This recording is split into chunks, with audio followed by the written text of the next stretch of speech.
अस्सलामु अलैकुम वरहमतुल्लाहि वबरकातुहू। जी, ये जो तावीज़ है जो कि नाम के आदाद के मुताबिक पुर किया जाता है, बहुत आसान है और वेरी सिंपल है। आपने इस तरह करना है कि सबसे पहले जो अल्लाह ताला के अस्मा हैं उनके आदाद तो आपको निकाल कर दे दिए गए हैं, तो वो तो आपको मज़ीद निकालने की ज़रूरत नहीं है। उसके बाद आदाद कैलकुलेटर गूगल से बआसानी मिल जाता है, उससे आप अपने नाम के आदाद और अपनी माँ के नाम के आदाद निकाल लें। जितने आपके पास होंगे वो आदाद आपने, और जो अस्मा बारी ताला के आदाद हैं उनको आपस में जमा करना है। फिर उनमें से कानून के जो 30 हैं, यानी जो जमा होगा उसमें से आप 30 निकाल लेंगे। उसके बाद आपने जितने आपके पास आदाद जमा हो जाएंगे, बाकी बचेंगे, उनको आपने 4 पे तकसीम करना है।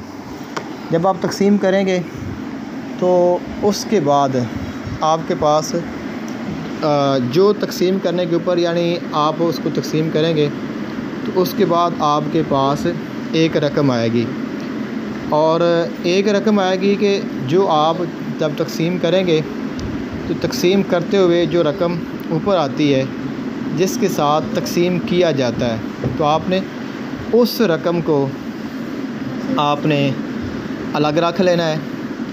और कोई अदद है बाद दफ़ा बच जाता है, बाद दफ़ा नहीं बचता। तो जो अस्मा के आदाद हैं वो 1826 हैं। इनमें आपने अपने और अपनी माँ के नाम के आदाद शामिल कर लेने हैं। कुल जमा करके उनमें से 30 आपने नफ़ी करने हैं। जो बच जाएंगे उनको आपने 4 पे तकसीम करना है। तो जिस अदद के साथ आप तकसीम करेंगे उसी अदद के साथ ही आपने तावीज़ तैयार करना है। इसकी चाल वेरी सिंपल है, नक्शे मुरब्बा की चाल कहीं से भी आप निकाल सकते हैं, मैं आपको इसके साथ लगा भी दूँगा। तो आपने, अगर आपके पास जो आप तकसीम करेंगे तो तकसीम करने के बाद अगर आपके पास कुछ बच जाता है, इसकी जो चाल है ये आतशी नहीं है, सॉरी, इसकी बादी चाल है। तो नक्शे मुरब्बा की 4 चालें होती हैं, हर नक्श की एक आतशी होती है, एक बादी होती है, एक खाकी कराबी, और ये नक्शा आपने बादी चाल के साथ आपने इसको पुर करना है। तो उसके बाद अगर आपके पास हासिल एक बच जाता है तो आपने जो खाना नंबर 13 होगा उसमें आपने एक अदद का इजाफ़ा कर देना है। और अगर आपके पास 2 बचते हैं तो आपने खाना नंबर 9 में एक अदद का इजाफ़ा करता है।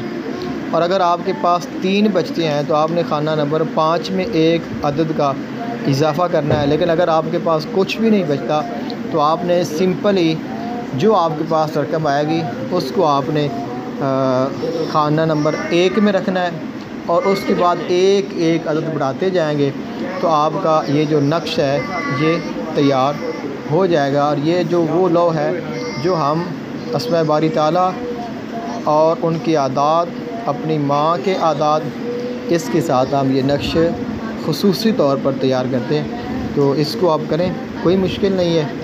और अगर फिर भी आपको कोई मसला होता है तो आप इंशाल्लाह मुझे हुक्म करें, लेकिन मैंने तमाम तफसील इसकी ज़िक्र कर दी है, और मैं इसकी बादी चाल भी आपको लगा दूँगा ताकि आपको किसी किस्म की कोई दिक्कत ना हो।